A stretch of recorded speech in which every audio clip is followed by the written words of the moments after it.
Danny Johnson, a very, very, very funny man. His latest special is on YouTube. Please take a look at it. We'll put it in the show notes here. Open the conversation with some of his hobbies of sports cars. He's got some classic ones, Don Mattingly, baseball cards, also about weightlifting. And then we get right into comedy, some ways on how he comes up with comedy, what's funny, what's not, how does he know when to stop something, how does he know when to continue with it. Very interesting the way it happens. His special made me laugh out loud. That funny. And I love talking to comics. It's one thing to be funny around a group of people at a social event, but it's another thing to be funny on stage and to pause and to deliver and feel the audience. I love the art form. Absolutely love it and appreciate it and respect it. Thank you, Danny Johnson, for your time. And thank you for watching and listening. Hi, I'm Joey Pinz, and here's my 45-second introduction. After starting my business in the 90s, I started developing poor habits of eating in my diet because of working way too much. Before you know it, I found myself 340 pounds. The doctor told me if I don't lose the weight, I'm not going to see my daughter graduate. Took the next 7 months, lost 130 pounds. People think there's some secret. Ask me, how'd you lose that weight? Like there's some secret. There is no secret. How'd I lose the weight? Just one word, discipline. I've had other successes in life, and I attribute them all to discipline. Now, I'm not the king of discipline, but I believe that it can help all of us. Friends, colleagues convinced me to start a podcast. The podcast mission? How do we better ourselves and society? I talk to interesting people in health, fitness, sport, wellness, business, technology, science, art, and culture. And I eventually ask them how discipline plays a role in their life. Podcast vision, growth through learning from others. Time, Danny Johnson. What's your favorite sports card you have? Ooh, favorite sports card. That would be a Don Mattingly rookie card. Whoa. I'm a Yankees fan. I'm a Yankees fan too. Wait, where was he as a rookie? 84. 84. And wow. I'm surprised you know that. You did your research, or did I tell you? Do you have any others, or did you just focus on the Yankees? Oh, no, I have a ton. Football, mostly football and baseball. Probably more baseball. So I'm a big collector of Patrick Mahomes, Don Mattingly, Ricky Henderson, Tom Brady, Josh Allen, Lamar Jackson, Mike Trout, Shohei Ohtani. Whoa.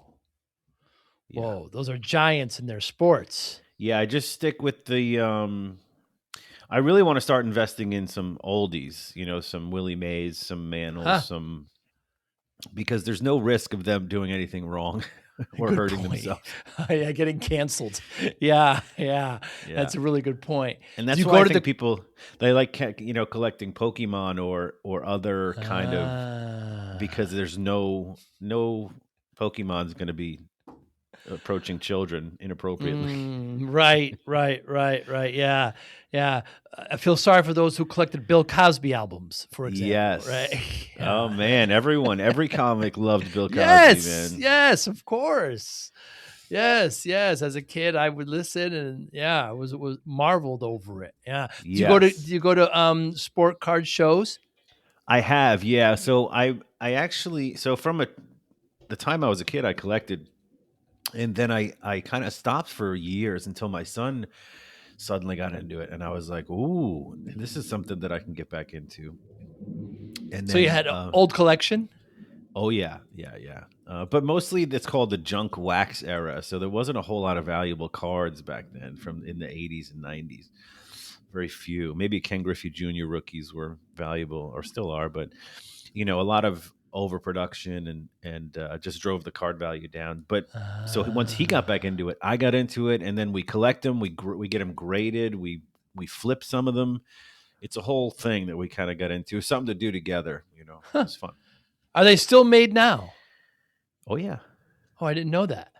Yeah. What do you mean? The cards made now? Yes. Oh yeah. That's a big business. They haven't been digitalized or anything. There's just still cardboard. Just still cardboard. Yep. All different kinds and makes and numbered cards and refractors and parallels, all these different brands and types of card, autographs, one-of-ones, they have patches from their uniform on them sometimes. It's insane. It's a money sucking business Wow. or hobby, I should say. But you can, I only collect, like I said, the heavy hitters of high integrity, and then I want to start getting into the oldies.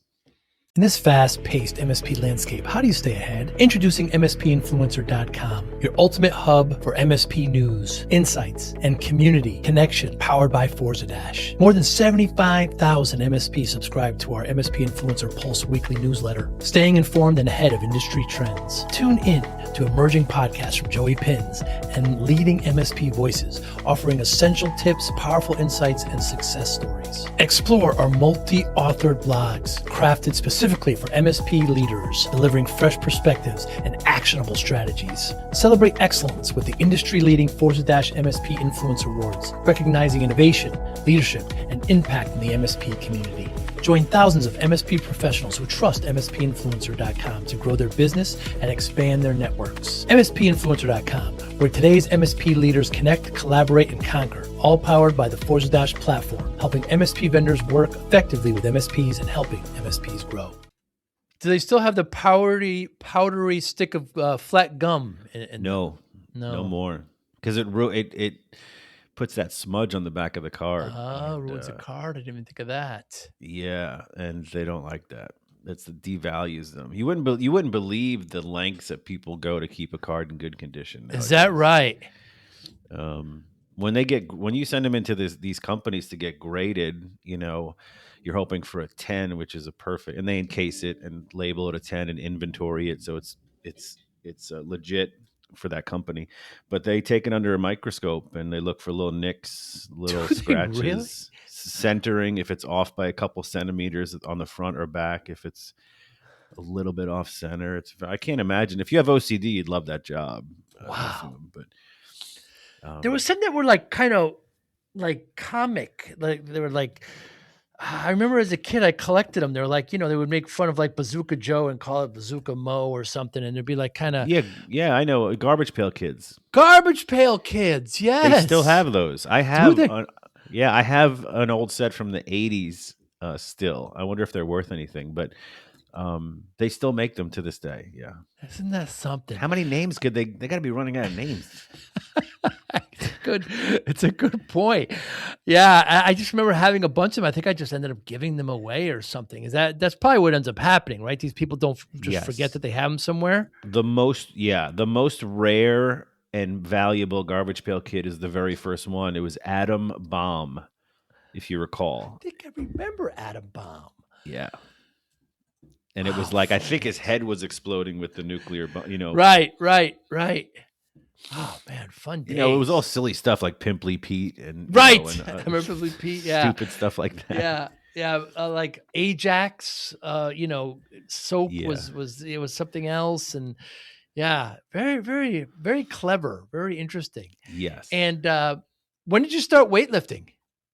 Ooh, I used to exercise my whole life has been up and down, weight wise, and I would go for 90 days and do these P90X and Beachbody programs and get into a shape where I was comfortable. And then I'm like, well, I can probably have pizza and beer for the next 3 years. And but since August 2024 is when I committed to really, getting into a shape that I could get into my latter years with, And so I would say, if you ask me when I'm truly lifting, it's 3 days a week since August 2024.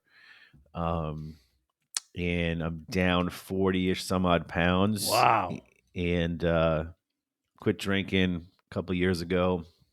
I'm in a calorie deficit almost every day, making sure I get enough protein. My hormones are in check. My blood work's decent. Really took everything serious. It was a total mind shift. And this is the longest I've been disciplined enough to maintain that. So, wow. I think what helped me was the shift of focus from weight loss to fat loss. So, because in the past, I could just lose 40 pounds, 30 pounds, and have no muscle. So I'm not building, I guess I'm not building a long-term sustainable body. And then I came across some, you kind of get stuck on some influencers I do that I watch and try to find one who's not a psychopath. And I found one, and he was like, the long term, focus on a pound. If you're going to do body recomposition and you don't want a lot of loose skin, if you go on these, Ozempics or whatever, they'll drop you down to under 1,000 calories, and you're going to lose a lot of weight, but you're going to be like a flying squirrel, with the skin. So I didn't want that. And he's like, he goes, focus on a pound a week. And even if 30% of the weeks for the next couple of years, you don't lose a pound in 1 week, you gain a pound or you stay flat, you're going to, the progress is still going to be positive, in a positive Mm. direction Mhm. overall, because once you get down to you plateau and you have to kind of play around with your calories. So for me, it was calorie deficit, making sure I'm getting enough protein for the weight I want to be, and enough fiber as well. They're both satiating. And then lifting 3 times a week with a specific plan, and then walking 10,000 steps or more a day, every day, Wow. Wow. which appealed to me too, because like, I don't want to go to the gym 5 days a week. I Right. barely like going now, Mm. although I feel great after. Like this morning, I didn't want to go, and when I was done, I was like, this is the Yeah. best. Yeah. It's the When best. you when Also, you're the best leaving is feeling best. when I see people coming in when I'm leaving. I'm like, you're just Mm. starting. I'm finished. Yeah, that's what I heard you say. Alcohol wasn't a problem, but you were kind of looking forward to it a little too much. Yes, for sure. It filled. I got to a point, um, where I loved it. I mean, and then I started to plan for it. And Right. then I would be sitting there and go, how come I haven't met this goal, this goal, this goal, this goal in my life? And I did like a mental time audit. Like, what am I doing with my time? And watching a game and having a bunch of beers was a big chunk of time a few nights a week. And then I go, well, I can't complain about not having, whether it's not having enough work that month as a comic or an actor, voiceover, or not being in shape. And then I'm sitting there with 6 empty beer cans around me. Mm. And so then I worried for a while as I continued to drink. I'm like, am I addicted to it? Like, you Hmm. read those horror stories about people detoxing from alcohol and dying. And then I was like, well, let me just try tomorrow. I planned on watching the Yankee game and, having a few beers, or a few turns into many. Hmm. Um, and then I just didn't drink, and I wrote jokes. I wrote ideas. I emailed bookers while I was watching the game. I did. Hmm. And then I did it again the next night, and then the next night. And then I was like, oh, my whole month is booked up, or maybe not to that extent, but I'm getting these responses and social media engagement, and I'm like, maybe I should make this a bit of a pattern, and then couple it with the fitness. Why do I have all of a sudden have this focus on and discipline in my fitness and not anywhere else? Um, so yeah, I mean, nowadays I have, if I want a beer, I'll have a Heineken Zero or one of those non-alcoholic Hmm. beers. And initially, I thought that would trigger me to be like, oh, I want the real thing. But no, it was fine. Your most recent comedy special is so funny, Danny. I really enjoyed it. What's more difficult? Is it more difficult to be clean with an edge or keeping sharp? Ooh, what do you mean by sharp? Keeping yourself sharp, keeping your delivery, how you create, how your presence, how keeping yourself sharp as a comedian. Yeah. Okay. So clean with an edge was a compliment I got from somebody, a talent manager who called me, who I'd never met or talked to, just wanted to tell me how great my special was, which is Nice. nice to hear. But um, I think edge is a byproduct of the sharpness. So Mm, quitting the alcohol too will take away some brain fog as well. So, right, and your right. fitness as well. I'm not fit. I don't. I hate still. I have a long ways to go. I'm fitter, more fit than I was. But yeah, that keeps the mind sharp. And while I never drank, I shouldn't say never. While I rarely drank and went on stage, it typically was a reward after a show, which was such a waste. Mm, mm. It was fun, but um, being sharp on stage, I remember I did one show drunk early in my career and just leaving stage thinking, how great was that? That was so Wow. great. And then I watched the video and I'm like, oh, that was bad. Wow. The crowd may have enjoyed it, but I was slow, forgetting punchlines, a little bit of a slur, not much, Hmm. but it was like that's sloppy me. I just destroyed the tape. I was like, oh, never again. But yeah, the latest special, Everything Bothers Me on YouTube is probably my most personal. That's Um, great. kind of picking at myself and seeing a therapist and my awkwardness in social situations and stuff Sure. like With that. the masseuse. Yeah. Yeah. You've been doing it for over 15 years now. Uh-huh. What do you love and hate about the business? Sure. Well, I love the hour that I'm on stage. I love that. I Mm, love the mm. headlining, can't wait for the next gig. I think I'm coming to your neck of the woods in August, actually, Nice. in Wesley Chapel. Oh, yeah. Um, I love that. I also love the getting a joke to work, getting an Hmm. idea that I just came up with Hmm. to go from to a gut buster. So that if you watch the special, the first 8 minutes is my massage bit, and that Right. that started as 30-40 seconds, Huh. like a year and a half ago, and it was such a great response that I was like, "Oh, I wonder what else I can get from that story that I can mine from that. So let me go back and Wow. rewrite my experience, and then 3 pages turns into page and a half. You Right. kind of have to have that discipline to edit, listen to the crowd. Seinfeld said this, and I've mentioned this on a few podcasts. Seinfeld said, it's funny that as comedians, we're the expert on funny, Hmm. but the audience tells us if we're right or not. Mm. Isn't that weird? Like I'm the expert, but Mm. you guys tell me whether something's working. And the audiences will do a great thing too. They'll go, if you listen, even if it's after the fact, if you're not good at being in the moment, if you watch yourself on film, the audience will tell you there's something there, but not yet. Hmm. Or there's something there, but not that.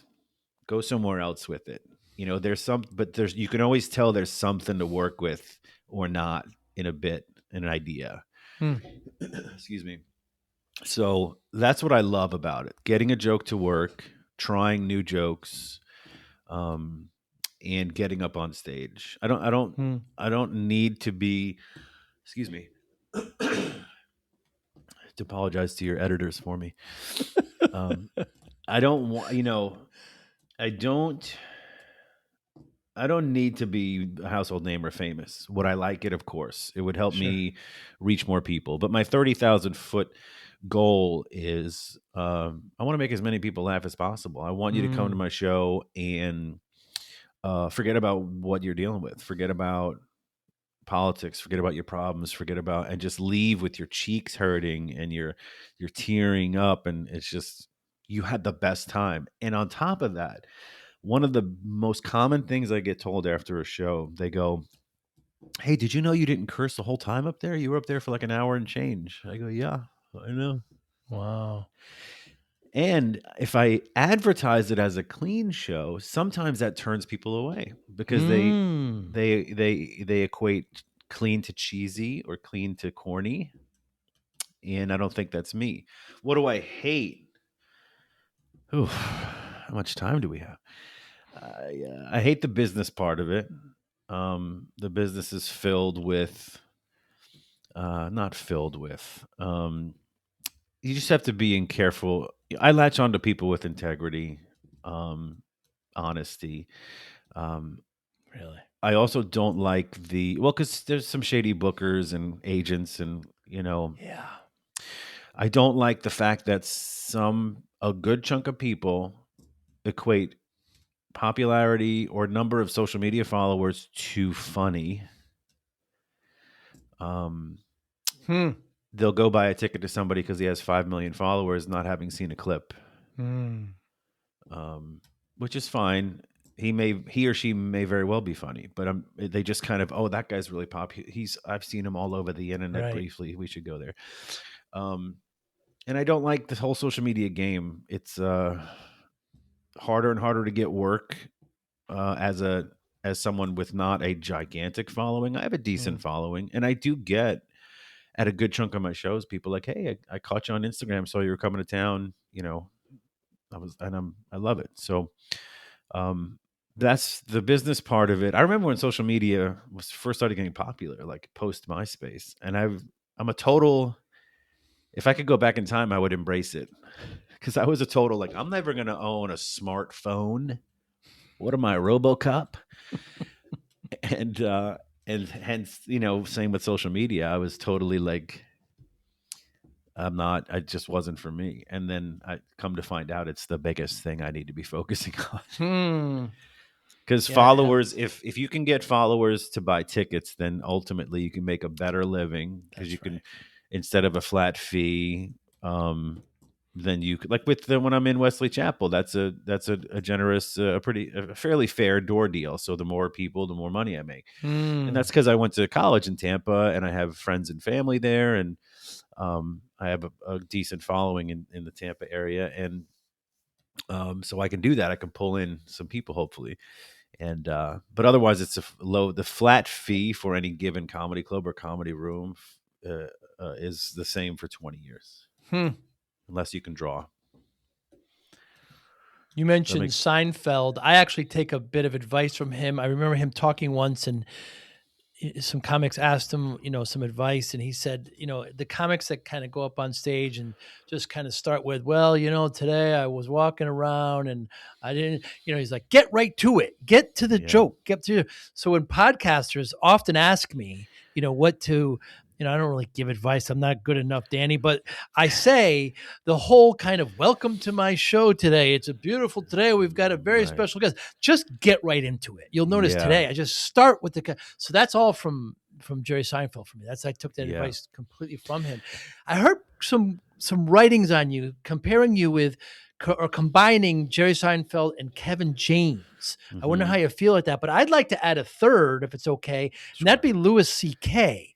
I see kind of like the Ooh, pausing that you have is perfect, where it allows the audience to kind of think and reflect, and Louis C.K. does that a lot. I wonder what you think about that. I love it. um Very flattering. Thank you. Now that I look at it, yeah. I mean, he's obviously much more socially his material is much different than mine. Uh huh. But he's a brilliant comic, and he's one of the ones I watch and go, well, I wish I thought of that. That's what I kind of Mm, really love a comic. Like I wish that mm, it was right there for all of us to pick, and he got it. But I think the Seinfeld and Kevin James thing is the most common because probably the surgical precision that I try to get my jokes to come out of my mouth as mm. is Seinfeld, and Kevin James is more physical, and uh, probably the second most frequent thing said to me after a show is your facial expressions, man, they kill me. Yes. Can Yes. you do the one? And I'm like, I don't know what they are. Right. I can't Because it's recreate. natural. I Yeah. can't see my face. Right. You see my Right. face. Because I get into it and I show it, my frustration comes out, and that's why I think that a talent agent said clean with an edge, like Nate Bargatze's clean and wholesome. I'm That's clean right. with an edge, Huh. and that's because you Ah. can, in some of my bits, you see the frustration and it's a stupid. It's not that I'm frustrated at whatever immigration. I'm talking about turtles or whatever I'm talking about, and Mm, I just get mm. so kind of frustrated with it. You see, I'm about to snap at any moment. So Your other point too, Danny, about when it's announced that it's clean, and sometimes it's a turnoff. I remember in the '90s when kind of when some of the West Coast rap was coming out, and the government, it was the PMRC, I think, made them put yeah, the thing on the CD is yeah, contains bad language, whatever it was, and it got to the point where people were seeking those out and were getting those. They were selling more yeah. as Parental the advisory that's sticker. it, parental advisory. Yeah. So it's interesting how that can actually be reversed. Another point, I remember watching the Gary Shandling documentary, and he was watching Chris Rock. And Chris Rock was up there, and Gary Shandling was going, "Oh my God, why didn't I think of that?" Oh, and he could just see the punchline coming. Oh, he's going to say this. Why didn't I think? It was just like you said. It's amazing. They make it seem so simple. The greats. Yes, it's another great example is watching a great and seeing how simple it is and how great jokes can be. Kevin Nealon. Yeah. His latest special on YouTube, I've only seen clips, but the way that he sets stuff up and the pauses to let his punchline is silence. I mean, ultimately he has a punchline and a few taglines after, but and I will do this no justice, but he talks about the first time he met his wife. It was at a Halloween costume party, and he goes, "I'll never forget her. She's up there on the landing on the top of the steps. She had dressed as a slinky." And he just pauses because the setup is the joke. Yes, it's the punchline. He kind of merges them, and he pauses, and for you to. Yep, because now you put in the audience's head, his wife is dressed as a slinky at the top of a staircase, so she's going to come down. So that's the eventual punchline. But I haven't timed it, but it's got to be a good 5 seconds after he says what she's dressed as. And the audience is already laughing before he gets to it. It's the greatest. It's so simple. And so, because not only that, you believe the story in the beginning. You're thinking he's saying something true, and it's obviously not. It's really a good watch. And I know somebody that you work with who was very great at delivering the pauses too is Norm Macdonald. Oh. I mean, his very, very distinctful delivery and pauses and inflection. Very unique. And I read something or heard something funny about him. When he did really well at a stand-up gig, he would just go back to his hotel room. When he did terrible and bombed, he would go in the lobby and greet everybody. I heard this. He would actually greet everybody as they were leaving. Yeah. He did bad. I'm the total opposite, of course. I'm a compliment hound. I'm out there when I'm doing well. I'm out there. Yeah. Yeah. But I've learned too, and it took me years probably. When you think you didn't have a good set, and someone tells you, "I really enjoyed your show," do not crap on that compliment. Take it and smile. They enjoyed it. You're your worst critic. So, but early in my career, I would go, "Wow, they say great show. I totally enjoyed it. Can't wait to see you again." I'll be like, I was kind of off, and this, it's very dismissive of their compliments. So that was something I had to learn to embrace, because I'm not good at getting compliments in general, but especially if I thought that I didn't have the set that I wanted to have, if that makes sense. Yeah, I don't lack in confidence, but boy, it's hard to take a compliment sometimes because I'm my toughest critic. Getting back to Norm Macdonald, now, Danny, I'm not a comedian at all. I don't. For some reason, I just heard this. I heard something maybe about a year ago playing golf, and I just kind of created a Norm Macdonald joke. So I mean, I'm going to just, if you'll indulge me, when he would do the Saturday Night Live, as news, he said, today, a Connecticut man was attacked by a bobcat, was attacked and eaten and killed by a bobcat. Ironically, his name was Robert. I don't know. I just could see him delivering that probably a lot better, but I think that's kind of a Norm Macdonald joke. Are there jokes that you write or hear and think, this isn't mine? This isn't somebody else's voice. We hear this in musicians. Yeah.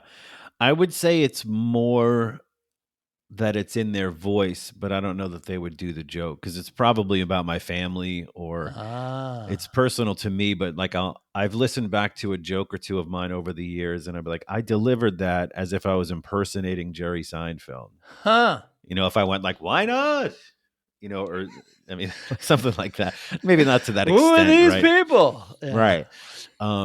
That or Jim Gaffigan too, because I'll talk under my breath sometimes too, as like a third party watching, and it's not intentional, it's not thievery, of course. It's just they're an influence of mine, and it bleeds out there. But I can see what you're saying though, because there are comics that write maybe sort of like a Mitch Hedberg or a Stephen Wright, and they were like, oh, but a lot of these guys. Yes, Rodney Dangerfield. Yes. I have a great cassette tape of which was published on purpose of Rodney Dangerfield bombing. Hmm. And they actually and in the middle of it, he's like, "These are the jokes, folks. This is it." But yeah, and those guys write their own stuff, So um, I think it's Yeah, more like the tone. the tone is everything. And like, I don't think anybody can do a Nate Bargatze joke, right? Because it's his Mm, life and it's his perspective and what his wife did. And he went right. to the doctor and how he thinks. And, it's just his own. Whereas, Yeah. I think, I know, I guess everybody could tell a Rodney,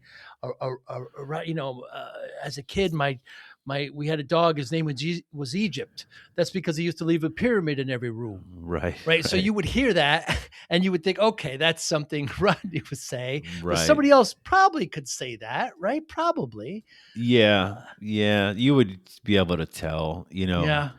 Um, what was one of Rodney's? I went to the doctor and he told me I have kidney stones. I went to another doctor for a second opinion. He said you're ugly too. I get in my feed, I get his clips on Johnny Carson. Boy, he used to make Johnny laugh. Oh my He quit goodness. for a while and he didn't hit it until his Oh 40s. He went yeah. back to selling aluminum siding. Aluminum siding. That's right. Yeah. Yeah. Yeah. Yeah. Yeah, I Great read a story. book or two on him. It's a fascinating life, and Hmm. but I And your love the writing process, tell me about it. Is it pen to oh paper? oh yeah. There's a ton of stuff in my notes in my phone, mostly because if I'm mobile, I don't have a pen and paper. Mm. So I often joke if somebody found my phone and got into my notes app, they'd want to institutionalize me because Huh.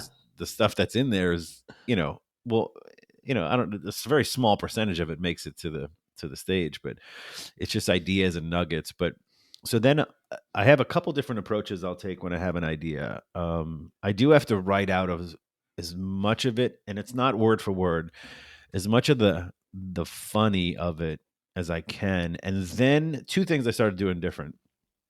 Um, the first thing was whatever the topic is, I'll do research around it. So I'll write out what I thought was funny, and um, then start researching everything about that topic.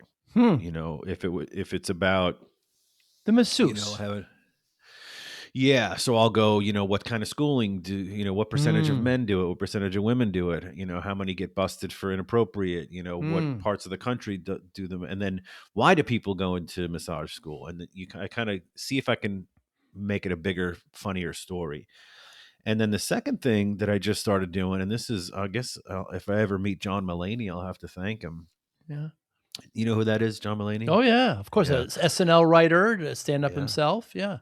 He's got a great bit on one of his specials, and the name of the bit is "There's a horse loose in the hospital," and it's a metaphor for the president. There's a Ah. horse loose in the hospital, and I love the bit so much that I used AI to have him transcribe it for me, and then I went through that bit. And before each line that he spoke, I wrote out the question that he subconsciously answered. Huh. So it was like, what's going on? And he starts the bit with, "There's a horse loose in the hospital. Who has seen it? Nobody's ever seen this. Nobody. Who knows what to do? Nobody knows what to do. Not Wow. you, not your parents." So I just kind of asked the question that Huh. I'm sure he didn't do this, but it's like if I was to pretend that bit was an interview, Wow. and it came up to 25 questions. Now, I cross reference those questions now with my new ideas, and not all of them apply always, Hmm. but it helps me pick it apart.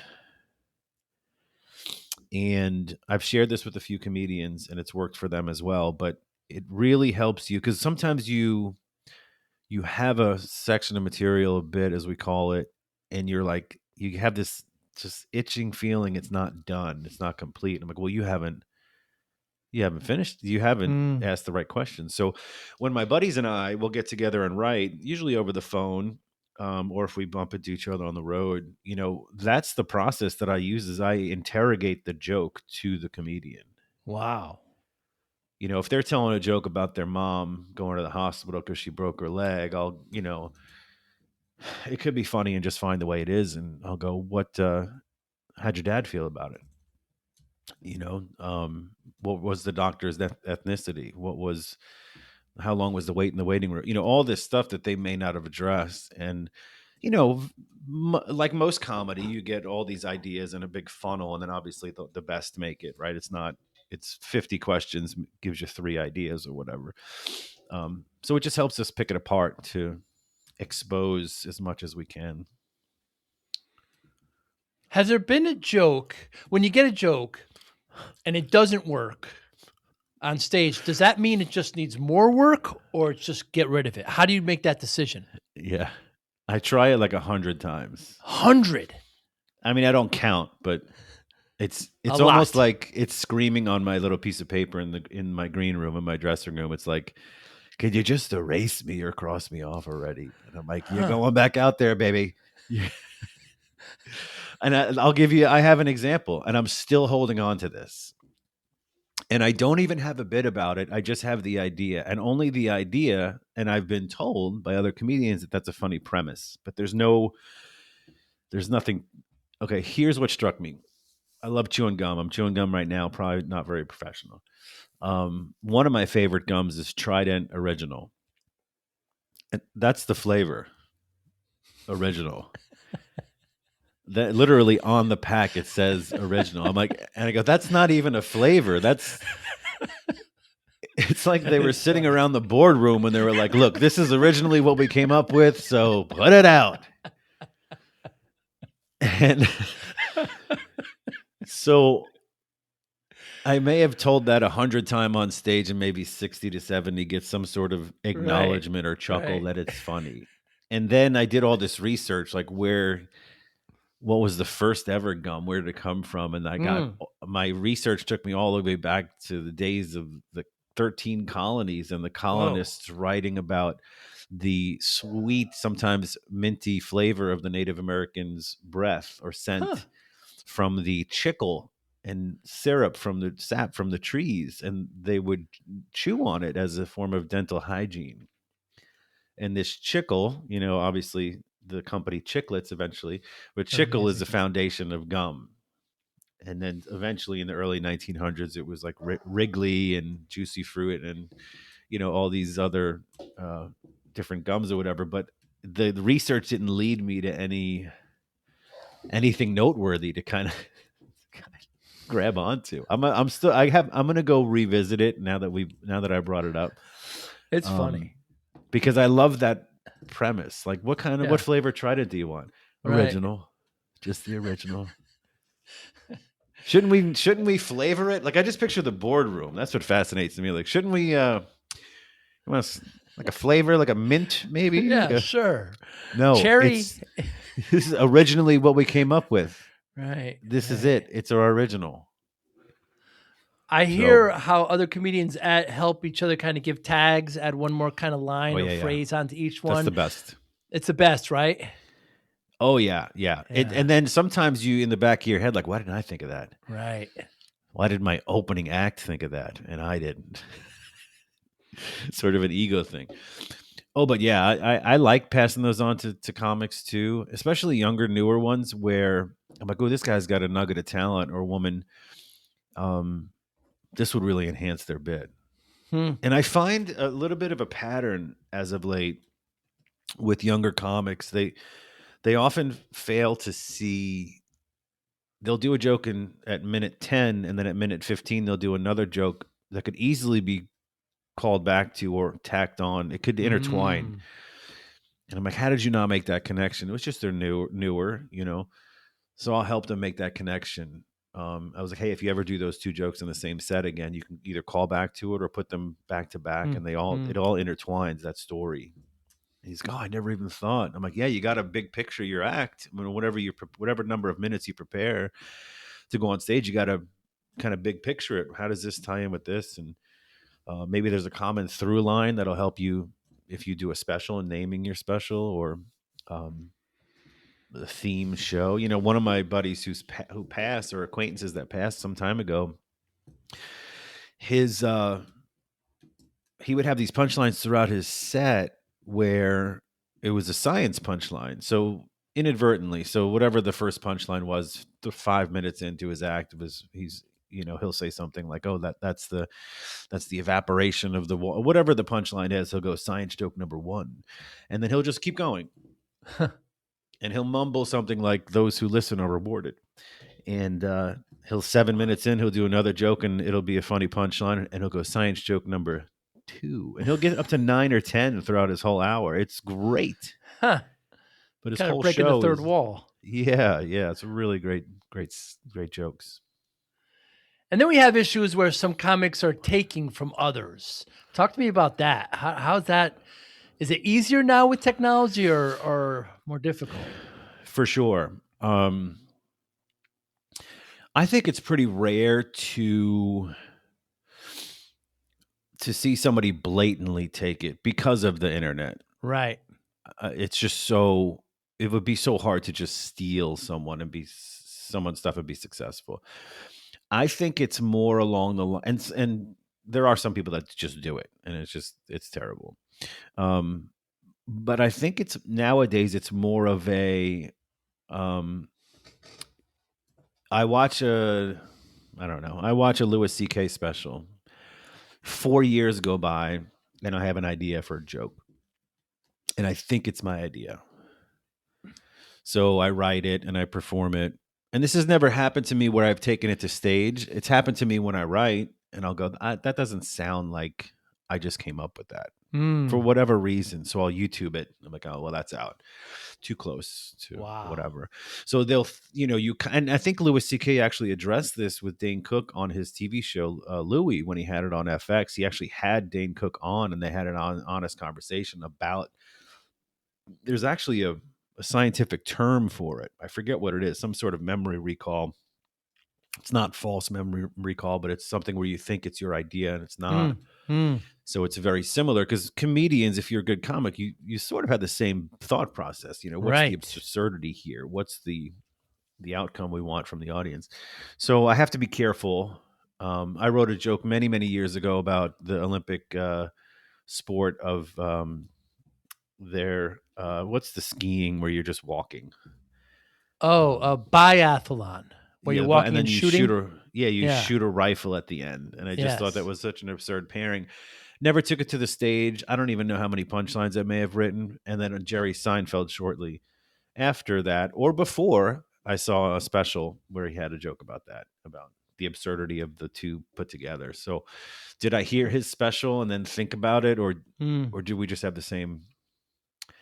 Can I piggyback on that a little bit? Of course. Here's another thing that I dislike about comedy, and it's directed towards, I guess, the general audience, general public. Sometimes comics that are less well known are accused of stealing or taking other people's material because the famous person did it,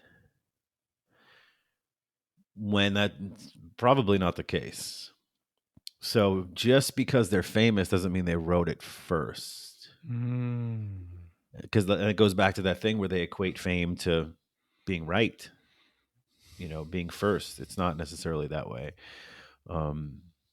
So that's frustrating. That's happened to me one time before.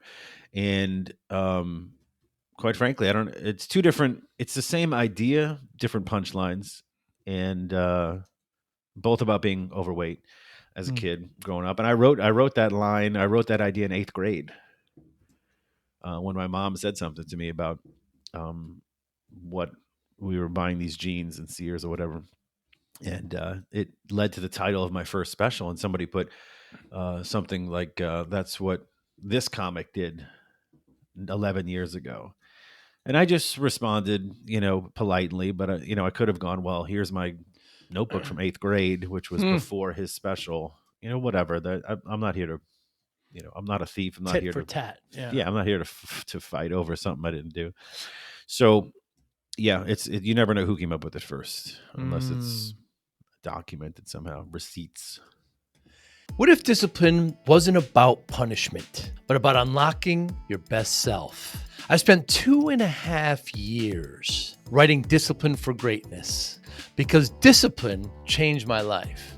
And I know it can change yours too. This isn't theory.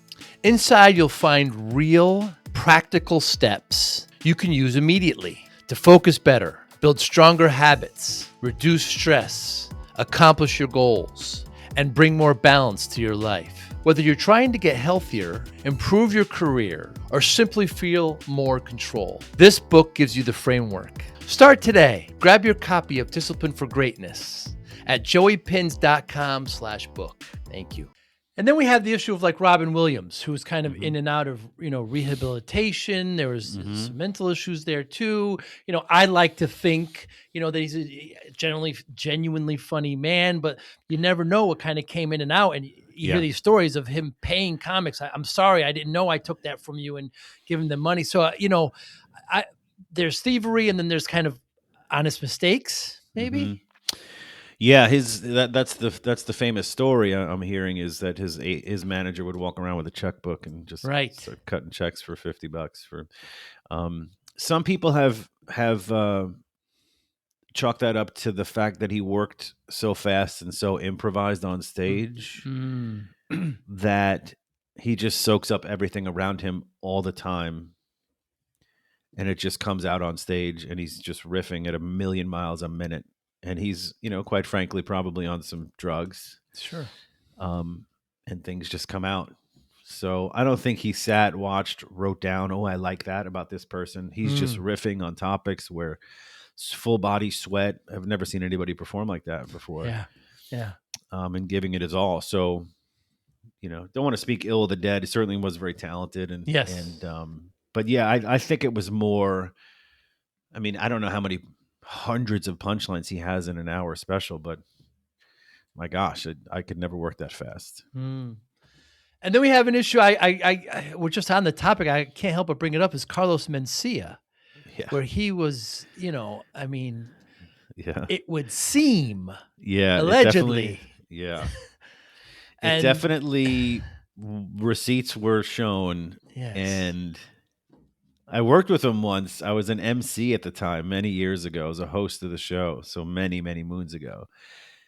He watched my set, and I even thought back then how weird that was. Not that I was good enough to take any jokes of mine, but it just was bizarre that, because he was huge at the time. Right. He's still doing well. He's still doing fine. Oh, I didn't know that. He still tours and does well. I didn't know that. A fan base. He doesn't do the theaters he used to do before, but he still makes a great living, I'm sure. And there was a show on Comedy Central at one point. Yeah, Mind of Mencia. Of Mencia, yeah. But it's pretty blatant if you watch the videos. And I don't know, there's something psychological about, his name's not Carlos Mencia. Oh. It's Ned Holder. Oh, boy. He's not Hispanic either. I didn't know that. From what I understand, Mitzi Shore, the owner of the Comedy Store, now deceased, she gave him the idea. She's like, you need to be the next Paul Rodriguez. So lean into the Beaner thing, the Latin thing. And he did, and had such great success. And like I said, I'm sure he's still doing fine. When I watched his show, I enjoyed it. He puts on a fantastic show. He gives it everything. He did something really unique that I really liked in one of the shows I work with him on. He recorded the audio of the show and then was burning the CDs after the show to sell. And he goes, I sell CDs after the show of my show. I never want my crowd to be disappointed when they get home. So if you enjoyed tonight, you're getting a copy of tonight. Wow. So if they couldn't burn them in time, they would mail them to you. And I was like, wow, what a great idea to give them their experience, literally in real time. But yeah, the video comparison and compilation of his stuff versus some other comics from before him were really incriminating. Right. And I hate to see it, because he's really talented, and I'd love to see his show now. He's such a great performer and funny, and he was nice when I worked with him. I didn't interact with him much. I was an MC. You don't get much FaceTime with the headliner. Right. I mean, as a viewer, definitely very funny. That's for sure. And I only hear about these things because I listen to podcasts with comedians Yeah. on, and I hear it. Yeah. So what's the difference between somebody who, you know, is funny around friends and somebody who wants to actually make a career out of it? Yeah, I've talked about that before because I know there are people that are friends or acquaintances that are funnier than me, and but I don't think they'd be a good Social. comic. Yeah, Right. because it's very specific and it's very, you know, when someone makes me laugh in public or at a social event, I'm like, I wonder if they could do that, make that universal. Can they do it in front Mm, of 300 people in mm, Iowa mm. that don't know them? They weren't here, so it's mostly situational stuff. Um, Maybe they could learn to do it, but it's just a matter of formatting it and making it relatable to as if it was a speech. And you'll find those people are more storytellers, and they'd have to really trim it up. And I think they would be bored with it because they're very free, creative people, and they're in a situation that they're comfortable in, a backyard barbecue or whatever, and they're telling the story and weaving it Mm, in different mm. nuances. And to take that to the stage would be a level of effort that I don't think they'd be interested in. But you're right. I gravitate towards those people. I gravitate Right. towards any sense of humor at a gathering or a family function all the time. Is there a particular brand of comedy you don't like? Mm,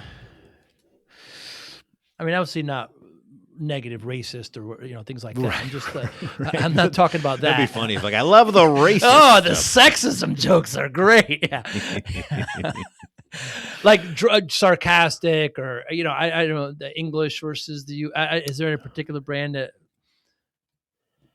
No, I mean, I really appreciate. There's one brand or not a brand, one style of humor that frustrates me to listen to, but I still enjoy it. Um, it's it's I love Anthony Jeselnik, Yeah, but I feel like he tells 4 jokes in an hour. yeah. The It's build up. like, Yeah, yeah, yeah, he's very uh, slow paced yes, and really yes. great jokes, super funny, very Creates confident. tension. Creates tension. No, it creates Right? frustration in me, but Frustration and yes, tension. Yeah, it's yeah. So I could, everybody I else. could. It's just tension. For It's me, it's just, like get to it. and you could feel it coming. You could just feel it kind of coming, and I Yeah, could I just know. see how he just create. He starts with the premise, which is just absurd, and just kind of builds backwards. But yeah, that's a very unique Yeah, I mean, style I there. love it. It's great, Yeah, but it's like if I don't hate any style of comedy, it's just that one it's is like unique. His I its just own. want to get to the great Yeah, yeah. punchline for Pete's sake, and He he has does his great. own. I noticed he used the crowd a lot. I went to the masseuse. How many of you have been to a masseuse? And you kind of, how important is that? Is that to kind of feel out the crowd a little bit? It's dangerous, and I It's usually do it dangerous. and then immediately speak. So I'm not really looking for. I say. It's sort of to for me. I think it's sort of to rope them in to the show, make sure they're still Mm, engaged, or subconsciously, maybe not intentionally, but I'm never waiting on a response. Very rarely. And then I know immediately what I'm going to say. I don't want to give them. You don't want to open up that can of worms. Like I don't want to give interesting. them the chance to babble on or think it's okay to yell out because I dislike hecklers, but most comedians do. But yeah, I think I just do that to kind of make it a show, Hmm. not all about me. I went to the masseuse or I did this, and I'm like, you guys have. I'll say stuff like, "You guys have done that, right?" Whatever their Mm, answer is, I keep going. doesn't matter. Yeah, Yeah. I'm not stopping. And if I Yeah. get like a really low response, I'm like, well, at least 3 people will get the next 4 minutes of jokes. Right. Is there such thing as a good heckler? No, but the good kind I get a lot of, and I wouldn't call him a heckler; it's a participator. Hmm. So they're yelling out my previous punchline because they're still laughing while I'm going into the next joke. Oh, They're I see. they're like, "Oh, the masseuse," or whatever, and like so it's interrupting the flow, but it's hard to get mad at those folks because they're having a great time. Right. And if you choose to engage them, I try to assume positive intent, right? So if I try to engage them and it turns south, then we're in trouble. Right. So I'll just kind of maybe address it for a second, but keep going. Mm. Like, Just, glad you enjoyed mm. that. We're on the next, Mhm, mm, keep up or mm. what something, or I won't even say anything. I'll just pause and then let the room reset and quickly go. And these are all like 1-2 seconds things that I'm talking about. It's not a Sure. whole long pause of 20 seconds or whatever. But yeah, I've had to deal with hecklers here and there, but not too much because, at this point in my career, I'm pretty selective what I book, and private parties typically book me because they know what they're getting, what I'm, Mm. me specifically. So, there was no, whereas in years past, it's like you're going to this comedy club and people don't know you're there. They just know they're going to see a comedy show. So it's like, prove to me you're funny. Let's go. And the arms Mm. crossed. And, not being a household name, I get that a lot in different venues where it's not specifically me that they're coming to see. It's almost like I have to prove myself every single night when they're coming to a comedy show. There's no other variety act coming up. It's just all comedians. So it's a sometimes pride swallowing, very challenging. I've done some brewery shows, and it's like it's in the room where the bar is. So Wow. the noise of the bar and the people ordering drinks, and then if it's a actual bar, it's the mixed drinks with the ice and the margarita. You're competing with all sorts of. And or my earlier days, they would leave some venues would leave the TV on with the football game, and I'm like, what, what are we doing here? Do we want football? Do we want comedy? Like, I don't, you know. The comics that do a lot of crowd work, like a big percentage of their act is crowd work. You say what to? Good for them if they're good at it. I think there's two different kinds. I think there's a comic who does crowd work because it leads them into their next joke. Mm. And a good example of that, I think, would be a very funny guy I got to work with named Big J Okerson. Yes. Super nice, super funny. Yes. And his crowd work just leads into his next bit. Maybe the And best. it's Yeah. seamless. The Yeah. audience has no idea that he was going to do a bit about that anyway. Right. Or maybe not. I don't know how much material he has, but he just works it in so seamlessly. And then there's comics that do crowd work just because they're out or they're done, they're out of material, or they're fishing, or they want social media clips because they don't want to burn material on social media. Mm. But that's not me. I try to stay away from that at all times. I want to work on the jokes that I prepared. I get angry. I only get a certain amount of time up there. Even if I'm headlining, to go over my time. I mean, the wait staffs want to go home. The bar, they all want to go. Right. And at some point, comedy's too much. It's too much stand up at a certain point. You can't just keep going and going and going. So you're taking away from my work, what I'm trying to work on. And what if Mm. I have a big audition in a couple weeks, and my sole purpose of taking this, maybe subpar bar gig is to work on these jokes for this audition. Danny, is there something you believed in, firmly Yes. believed in Okay. 10 I just years want. ago? What was something that you believed firmly in 10 years ago that you no longer believe? Oh, what a great question. And this is telling, I would think. Just because you're hilarious, just because you're funny and you do a great job doesn't mean you're going to get booked back. Ah. It's about relationships. And I dismiss that thinking Interesting. I that's the killed, so they're gonna have case. me back. Right. Now, if I killed and people are coming back to see me specifically, then yeah, I'll be back, regardless of Mm. the relationship, right? Mm. It's about you're a draw. You're drawing people there. But if you're not a draw, you don't have a giant social media following, just because you did great doesn't mean the comic who's the next door neighbor's nephew of the CEO of that company is not going to hire you next year. Not going to hire that guy or girl. So it's more about relationship building, which I was terrible at in the beginning, and try to get better Hmm. month by month. Hmm. Is there a question that you wish more people would ask you, Danny?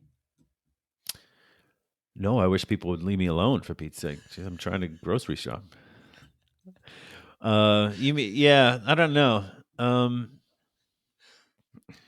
I like how when you ask me a question I don't know the answer, I look up like the answer's on my dry erase board up here. Oh, is Well, that one up to the there? right means you're right. Is that your imagination? I forget now. Yeah, I think left is lying, right? Less is Or like, yeah. deceit. Yeah. Yeah. I'll look left next time. What can I lie to this guy about? I don't know. I don't know what I want people to. I mean, I think well, audience members, I would love for them to ask me, "Hey, do you want me to participate during this show that you're about to do?" Mm. No. And that's sometimes how I deal with a heckler. I go, "Listen, sir, you have no responsibility tonight. That's the greatest part about you being in the audience. You can Wow. come here. You don't have to laugh. You don't have to talk. You can eat. You can drink. You're with your friends. You have zero responsibility for the whole 90 minutes of the show. How freeing is that? Enjoy that freedom and be quiet." Very nice. Yeah. I heard an analogy recently about, haters. And so the crow is the only bird that will attack an eagle. So an eagle will be flying and a crow will land on its back and peck at it. Yeah. Now, the eagle will not throw it off at all. It'll just actually increase altitude and it'll keep rising because it knows at a certain altitude, the crow can't handle it anymore. It will just fall off. Yeah. So when Pass the out. world is pecking at you, continue to rise. Yeah. Yeah. It's a great analogy. I I wish don't know I if there's a could. joke in there, Danny, but Well, I mean, I just fantasize about taking a heckler's 18 stories up. having them fall off. Right, this is what it feels like to do a show while someone's interrupting you. So I started my business in the '90s, and I was working way too hard, Danny, and uh, 14, 16-hour days. You're no stranger to this, and not paying attention to my diet, not working out anymore, not playing any Right. sports, and pizza and soda. So next thing I know, in front of the doctor, she tells me I'm at 340 pounds. So Whoa. I had gained all this terrible amount of weight. I knew I was getting big, didn't know I was that big. So she says to me, if you don't lose this weight, you're not going to see your daughter graduate. So my daughter was just born. Scared the life out of me. You would think that motivated me, but it angered me because I could do anything I want to myself, but it's much bigger than me now. So I'm driving home, punching the steering wheel. I did this to myself. This is my pie hole. So I spent the next 6-7 months, lost about 130 pounds, and kept it off. You can't look at this as a finishing line. You talk about calorie Hmm. deficit, right? So you can't look at this finishing line as lifelong changes. So when I tell people this, they always say, "What did you do? What's your secret?" I say, "There's no secret, damn it. Just discipline, right? Focus, routine." You talked about discipline earlier. How does discipline play a role in your life, Danny Johnson? Yeah, it's tough. Like I mentioned earlier, my whole life's been up and down with my weight, and um, and then hot and cold with my pursuit of how much time I put into my comedy career. Mm. Um, and I think there's a couple different things. My thoughts on this are: it takes time. Discipline is okay. It's willpower and discipline are different. Hmm. Um, so if you develop the discipline in the form of routines, I think I'm very routine oriented. I think you'll stick to it. I heard a fitness influencer once say, somebody asked them, what's the best form of cardio that I can do, and his answer was, whatever one you like and will keep doing. Hmm. So whether that's bicycling or tennis or whatever, you're not going to quit in 30 days. What I started to do was, if I found weight training I liked to do, because I've hurt myself weight training in years past. So I Mm. found that I'd like to do a way to nuance it, a way to mix it up every 6 weeks or so. And then started to, what do they call it? Habit stacking. Have you ever heard of that Mm. phrase? Habit Yes. stacking. So Yes. and it's something, if I forget, if I'm constantly forgetting to floss, I will now put the floss next to, but I never forget to brush my teeth. Put the floss literally Right. next to my toothbrush. So you're Right. stacking these little habits that you want to develop, and eventually it just becomes a routine. So I think these little things, so whether it's writing, I'll go at the end of the night. I'll be like, did I write anything today? Oh, I can't go to bed. So I don't care Hmm. if it's garbage. Write some thoughts out or go back and look over some old ideas. And even if it's 10 minutes, it feels great. Um, and like I mentioned before too, with the fitness thing, this has been the longest stretch of me uh, continuing the discipline. And I think because I would always used to get to that place where, wow, I like the way I look. And then I would just let it go, let it rip Wow. with whatever I wanted. But now it's like maybe it's being an older male, um, getting older, having a grown son, and just wanting to. I think this time around too, and I think I'm kind of all over the place here, but um, I feel so much more confident on stage now, Hmm. even after all this time. You seem confident. It's like this being a little bit more fit and liking the way something looks on me makes me Mm. subconsciously and mentally like, oh, just feel more confident rather than self-conscious. And even from people that watch my YouTube special, that was filmed January of 25. I think I'm 30, 25 pounds, maybe less now, and Wow. so much more fit. I wish I could refilm it. and and they could see that on my subsequent post on my social media too. Hmm. So that combining the fitness making me feel better inadvertently helped my comedy career. I'm more confident on auditions, um, more confident in trying out new material, um, which has led to some permanent new jokes that'll be in the next, the next Hmm. hour that I'm working on. So I like the habit stacking thing because I'm very routine and um, it's not cross pollinate. I just I can't silo fitness and comedy. It's just life. What do Interesting. I want to accomplish and what's worked in this area and put it to the test in this other area of my life, if that makes sense. Yeah, very much so. Is there something in the last month or so you changed your mind on, Danny? The amount of peanut butter I'm eating, Really? You increased it or decreased decreased. it? um, I'm trying to think. What have I changed my mind on? Um, no, I can't say that I've changed my mind on anything.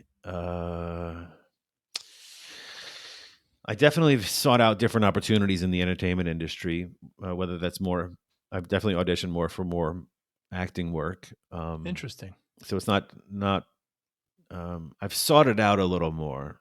I used to just wait for my agent, and now I have another booking agent as well. So you can have multiple non-exclusive agents. I didn't know that. Um, so I have one in LA and one in my hometown of Jacksonville, Florida, and but kind of seeking it out. Like, hey, you think I'm a good fit for this or that or whatnot? So, but nothing major that I would change my mind about. So it mostly food. I half joke about the peanut butter, but it was hitting a plateau and having to tweak my diet a little bit. Hmm. And your advice to young comics coming up about getting an agent, about starting out, what is your Yeah, advice today? don't worry about any of that. The first 5 years is just building content on Mm. stage and social media and building a show, building your set. I had a guy hosting for me in great comedy club in Palm Harbor, Snappers, sort of close to you, or more Spring Hill. Yeah. Um, and he asked me a similar question. I was like, "Well, how long have you been doing it?" He said, "A couple of years." I'm like, "Your sole focus is writing jokes, Right. writing and performing, editing, writing, watching, editing, performing, and building. If you're if all you're doing now is hosting shows and you're doing 10 to 15 minutes, how many 10 to 15-minute sets do you have? Hmm.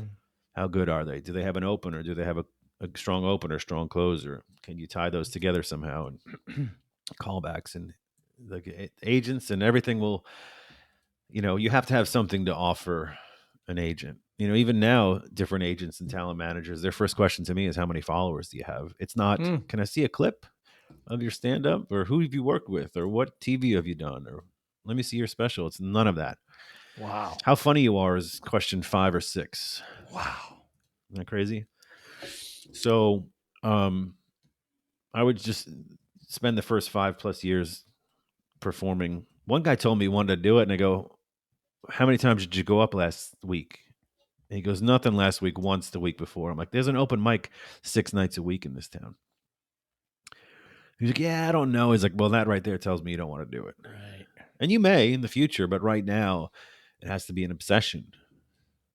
Every night, even if you did the same 3-minute set 6 nights in a row at 6 different venues, what worked, what didn't? Did I use different words, cadence, timing, pitch?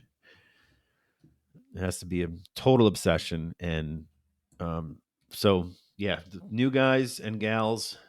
Can you say gals anymore? I don't know. Sure, with me you can. Right. Just work on your jokes, and if you can get some signature pieces, that's great. Eventually, they'll be your closers, and then you'll retire them. But yeah, just work, work, work. Is AI helping or hurting comedy? I don't think it's had an effect yet. When I did those very same shows in Palm Harbor, I asked AI to write 5 to 10 jokes about Palm Harbor, and I talked to the crowd, and I said, some people have said AI is going to take away comedy, and well, you guys tell me what you think. I asked AI to write 10 jokes about Palm Harbor, and they were terrible. And I just read them to this crowd. I said, "It's not me. This is AI." And there's no personal touch. There's no. Yeah. I mean, it helps with research. If I'm researching if I'm researching a topic, I'll plug it in there and say, when was this invented? When was this created? Who was the first to do blah blah blah? It gives me facts, but I think AI actually created obviously a post death George Carlin set with all new material, and it was That's not. right. Yeah, it was not good. That's right. Yeah. It may more affect screenplays and movies because it can write a story. Mm. How good it is, I don't know. But I think, and I hope that the more technologically advanced we get, the more people sort of in a vintage way yearn for the live experience. Mm. Like people collect records now. I hope Right. that Vinyl. whether it's plays or whatever, magic show, comedy show, that we get to this point where AI is running everything. Like, let me go out and see a live. Remember, we used to go to a theater with Yep. velvet seats and a big curtain and got a terrible popcorn, whatever it is. And they kind of yearn for that live experience. And then, well, I'll be there and I'll be 90 years old when I was 50, Want to show your love for discipline, inspiration, and the Joey Pinz podcast? Now's your chance. Introducing the brand new Joey Pinz merch store, where style meets discipline.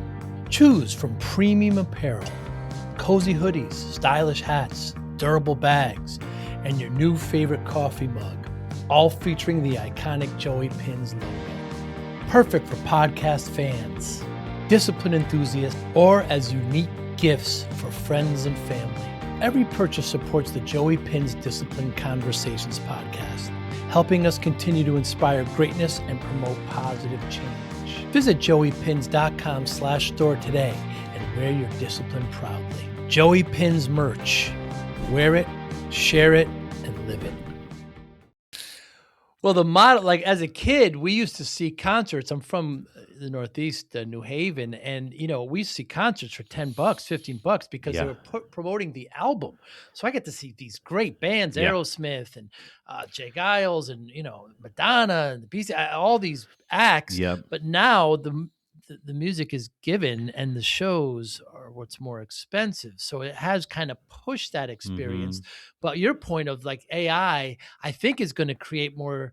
Yeah, you want the real genuine thing. You want to go to Yep. live sporting events. You want to go to live shows because nothing Yeah. really replaces it. Yeah. And I think, interestingly enough, Kid Rock I saw that. just testified. I think it was a congressional hearing about Ticket prices. yes, secondary ticket sales. Yes. Because these companies will gobble them up, and then all of a sudden it's $190 to see Nate Bargatze when his tickets are 59 or 89, whatever they are. Right. And the artist doesn't even know. Right. The They're artist like, how much doesn't did you see pay it. for the ticket? Yeah. Yeah. My daughters are going to South Korea. They just want to go. They like K-pop. They're in their 20s. And when they went to buy concert tickets there, you have to show your passport. And when you provide your passport, you could only buy one ticket. So they each had to produce that so they can buy one ticket each. Yeah. So it's signed to a passport number. Very different system. I forgot to say this earlier, but I thought of when you talking about being 340 pounds and your doctor said to you, you're 340 pounds. If you keep up at this pace, you're not going to see your daughter graduate. And I wish you would have said to your doctor, why, what's going to happen to my daughter? What do you know? What do you know that I don't know? Is she dropping out? Let me call her. Daddy, that's all yours. Take it and run it. And run. That's all yours right there. Well, that's how my mind thinks when someone's talking. It thinks in terms of punchlines. I'm like, you probably should have said. Right. What do you know that I don't know? It's going to happen. That's hilarious. I've told that story thousands of times, maybe. You can use that. And I've never, ever considered that. You should say, so next time you tell a story, you say to the doctor, like, what's going to happen to my daughter? I bet you people won't get it. They won't, and then it'll ruin the moment a little bit. But I got to pick my time there. Daddy, absolute pleasure. Your special made me laugh out loud. I've seen some specials recently, others, and they're humorous. But yours made me laugh out loud. I think you're very funny. I'm going to try to get to see you when you come in town here. Thanks so much for your time. So you got DannyJohnson.com in the early days, huh? Oh yeah, I've had some people try to buy it too, and yes. I'm not selling it. Good for you. It's a .com, and yes, that's where all my links are. DannyJohnson.com, and my social media is Danny Johnson Comedy on all social media. So, but you can get everything, my old comedy special, my new one, all on the website. I think it's for everybody, and it is. You can watch it in front of whomever. So there's nothing, no curses, nothing offensive. So enjoy, share it, like it. All the things. Sure, all the things. Yeah. Daddy, thanks so much for your time. I look forward to meeting you face to face. We'll have a cup of tea. Absolutely. Thanks for having me. Yeah, we'll have to do that. Thank you, Danny. Be well. Cheers. Thank you for listening and or viewing Joey Pinz Disciple Conversations. Please share this episode with one or two of your friends who you think may benefit from the episode. Our website, www.joeypinz.com. There you'll find lots of resources and you could join our mailing list. Please follow us on all our social media, Instagram, Twitter, and Facebook. Podcast information, the video version of our podcast is on YouTube. Please subscribe. Audio is on all major podcasting platforms. Please follow them. And if you like it, please consider giving 5-star rating. Would really appreciate that. Thank you again for listening or watching Joey Pinz Disciple Conversations.